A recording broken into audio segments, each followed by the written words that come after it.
Greetings, human. You must be the first of your kind I've seen who has traveled this far into this mystical domain. For that, I congratulate you, forest dweller. Although, I haven't come here just to tell you that. You're just the human we... Ugh, what a terrible trip. One of these days, someone would make a teleportation spell that won't ruin my beautiful wavy hair. You again? Excuse me, who do you think you're talking to? Oh, it's my little blue flame. How long has it been? Apparently not long enough, Your Majesty. I knew I smelled a human all the way from the village gates. Never did I think I would be the one to witness such an occasion. I beg your pardon, madam, but I found him first, so he'll be joining us in my village. Good human, don't tell me that you agreed to this. Just as I thought. Here he goes again, dragging humans away without giving them a word in edgewise. You thought I was going to kidnap them like a mongrel? Huh. So typical of your kind to make terrible assumptions of us wisps. Oh, I would never put it that way. I have an assumption that we were here for the same reason, darling. So, why don't we explain why we're having this petty argument in the first place? Splendid idea. Allow me to... Actually, how about you allow me, since you rudely interrupted the proceedings to start with? Fair is fair. Be my guest, sir. Forgive me for not introducing myself. They call me the Master of the Graveyard. As you can see from my appearance and flames, I'm what you may call a will-o'-the-wisp. My tribe is responsible for guiding souls where they need to be. Was that all? It sounds like you've said the same thing for the past millennium. Oh, you can do better, I presume. Certainly. As you can see, my dear human, I am a fox spirit, or a kitsune, as most of you might know me by. However, my tribe calls me the master of the courtyard, or I may as well be the empress of all my foxkin. You may assume that we fox spirits love to play tricks on people, but as empress, I'm leading my kitsune in a new direction. Playing tricks to humans' deaths is so 3,000 years ago. We tend to those who are lost and need a purpose in their dull lives. And believe me, darling, I can find purpose for every human I come across. Purpose, you say? Hush, you! You had your turn. Anyway, my tribe is in deep despair. My scouts reported that those terrible Oni mongrels are going to attack our beautiful village. The Oni are invading your village as well? What do you mean by as well? One of my messenger wisps came back last night. They said a large army of Oni are on their way to conquer our lands. Those bastards must have split up troops to attack on both sides of the forest. They must pay. Yes, they will. However, with the armies they have, I'm afraid my wisps aren't enough to fight them off. We need a powerful human to have them slain. A story has been passed down in this forest from century to century. That if a human does tread on these lands, they will be able to face off any evil that will invade the innocent spirits here. Great minds think alike, Blue Flame. The kitsune kind has grown up with that exact story. How adventurous, isn't it? I hate to break it to you, sweetheart, but I'm afraid my tribe needs them more. Although we kitsune are very nimble, there just aren't enough of us to tackle those giant brutes. What a shame, madam. Hence why this human will come with me. Please forgive the bumpy magical road. It isn't exactly the best path, but it is the quickest one. Not while I'm studying here, lady. I found this human before you came along. If you wanted them so desperately, you should have come quicker here.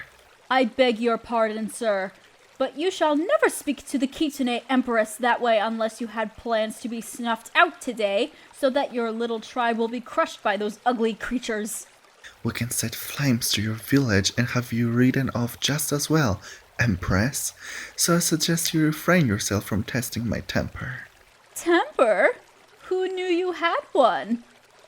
So, human, if you were to pick a side between me and my flamey friend, I can make you an offer you can't refuse.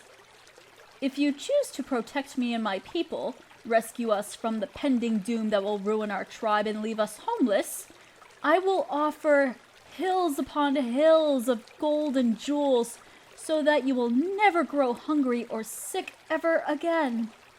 Furthermore, you are quite the looker, much too beautiful to be single for the rest of your life. So I will promise that if you come live in my village, I will find you the perfect spouse to fulfill your greatest and most romantic desires. That's very basic of you, Empress.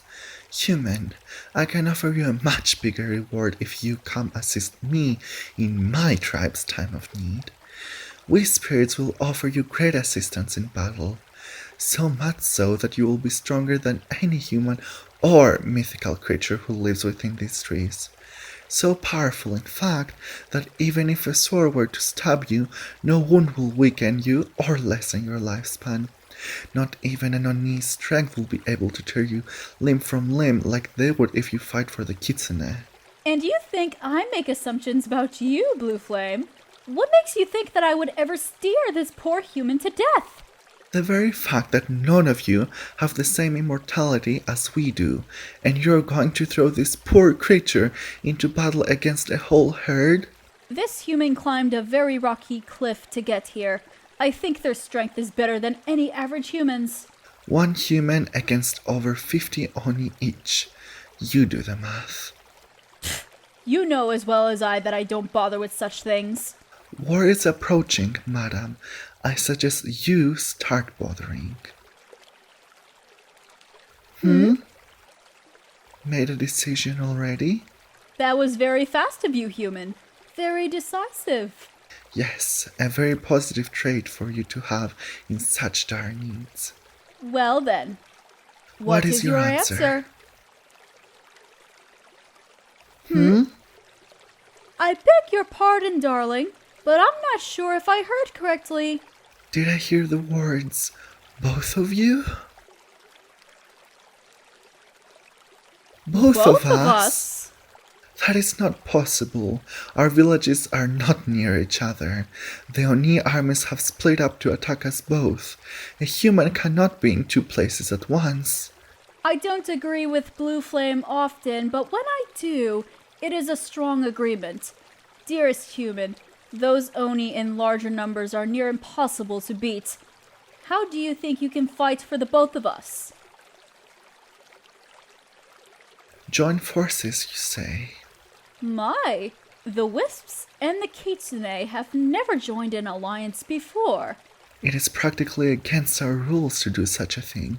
However, the both of us are in great danger, and our people need us more than ever in the existence of our kinds. I can't believe I am agreeing with a Kitsune, but I must for the sake of my people. I'm glad you agree. If the human is wanting the both of us to join together so that they can win for the both of us, then what is to refuse? There is just one issue. What could it be? Having this human take both of our gifts cannot be acceptable. If this human were to receive both immortal power and riches beyond compare, there will be an imbalance if we let him have both. Oh yes, that is a good point. We can't have this human immediately receive a god status. We don't want to start a human uprising here in the forest. If too many humans were to... I don't want to think about it. Yes, the last thing we need is another invasion. Either way, we will sort that out at another time. We have a bigger problem on our hands. We do not have too much time to spare. We must speak with our people at once. I can't say that mine will be keen to the idea at first, but what other options do we have? Yes, my people are fickle as well. But this is our home we are talking about. I'm more than sure we can put aside our differences just this once.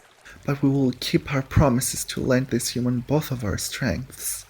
Oh yes, the master of the courtyard And the master of the graveyard is always true to their word. No matter the cost. No matter the circumstance. Take our hands, human, and come with us, peer deeper deeper into the the forest. forest.